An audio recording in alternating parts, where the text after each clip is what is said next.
Speaking of the second half, Coach, obviously Kalia had 21 of her 23 in the second half. Was there something Miami was doing to allow her to get going there and have that kind of performance? I don't think so. The hard part about having so many young players play key roles is I don't have enough data to answer any whys. Um, we know the importance of getting off to a good start. Sometimes it takes a minute to settle in. I don't know what Kalia, Kylie, Callie, and Joya. I don't know how they play at 11:30 in the morning. This is my first time coaching them. So yeah, it's just really unfortunate. I don't think Miami did anything first or second half. Kalia is a really good player, and we just need her to be aggressive from the beginning. On a positive note, has been a rough start to the season in some of these games. How encouraging is it to see your young players play so well? It is encouraging, and ultimately, it's always going to be my responsibility. My responsibility to figure out how to coach them, to work on the right stuff in practice, so we can be prepared. Um, I just honestly don't know how many reps you can get in that'll be enough when you have a freshman point guard and the second freshman starting at the four. And this is Joya's first game back. She's missed 7 games. And I think that we'll continue to get better. But these are tough ones. These are hard pills to swallow. But I am encouraged because they try hard and they're good kids. We have to play better down the stretch. Given that this is a rivalry game, how much of a motivating factor is it for the next one? Yeah, I would say that if we had played well today, then it would be more of a motivating factor. I'm so concerned and consumed with Cincinnati basketball at the moment that I don't have time to worry about Xavier or whoever we play afterwards.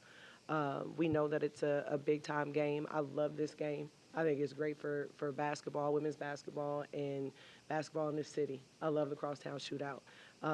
Everybody wants the trophy. Everybody wants to hold it ear to ear. To me, as important as those things are, it is more important that we are playing better basketball over the next couple of days to prepare. Coach, obviously speaking of Kalia, she gets mentioned in the conversation of 90 points, 40 assists with Caitlin Clark. A lot of great conversation there. Just talk about her growth. You called her the point guard of the future. How have you seen her game kind of take that leap from the last maybe 2 or 3 months per se?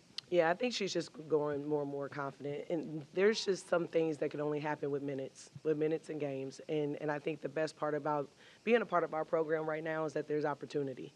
And when you have a player like Kalia, that is opportunity meets preparation, and that's where you get her performance. The kid doesn't have to get ready because she stays ready. She's tough. She's aggressive. She watches a ton of film. She's just a consummate point guard, and we're very happy to have her. But what I know for sure is that she's in that locker room a mess because when she plays well and we lose, she's never happy. At what stage do you start to feel like you get a better idea for who this team is because of the youth? Like, what is there in your mind a timeline that by the first of the year, by conference play, or is it all just trial by fire right now? I think it's trial by fire because they're in and out. You know, Callie Barrett came back after playing on a partially torn meniscus, you know, and now she's healed up and ready to go. But does she feel great? Absolutely not. Again, got Joya back after missing 7 games. I think that the answer is in when we have our team back consistently, and our medical team is working so incredibly hard to make that happen. Days and nights, you name it, extra stuff, getting up in the morning, meeting these kids, doing everything they can. We are having a stroke of poor luck with the injury situation.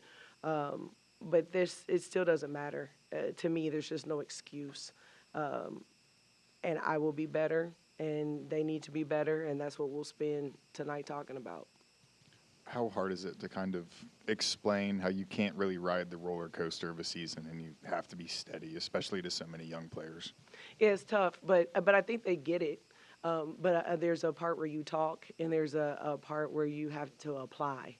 And I think that that's what you all are seeing in real time is a team that has moments like you saw in the third quarter, but consistently are we able to apply the idea that we have to work hard every single possession, box out every single possession, that we have to value the basketball. We take stats on the bench, and my coaches tell me that we were averaging 2 passes on offense. Well, that's not what we practice, and that's not what I want them to do. But what you have are really talented players that see an opportunity to call their own number, and they do. And a lot of the time, y'all, it works out. And then there's times like today where it doesn't work out as many times as it needs to, and then we're on the other end when the buzzer goes off. Silver linings don't help you much today, but the fact that some of these girls are getting more minutes than maybe they would have without the injuries, is that anything to be optimistic about? Absolutely. Absolutely. And I think that what this team understands is we've told them this is how it was going to be. The schedule that we have played, the champions that we have played from different conferences, it was put together to challenge us, but not with the people that we have playing right now. This schedule was put together for a different team, and we have had to pivot, and I'm super proud of the kids that are available to play because they're doing everything they can to try to win these games. That's why they're so close. If not, we would be getting blown out every single game because they would give up and they would not try.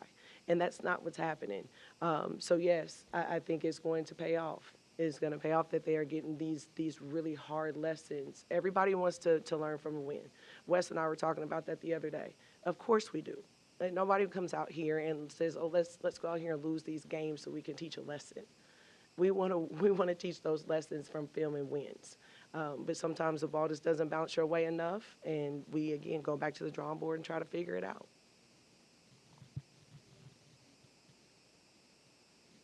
Yeah, I appreciate y'all being here. Thank you.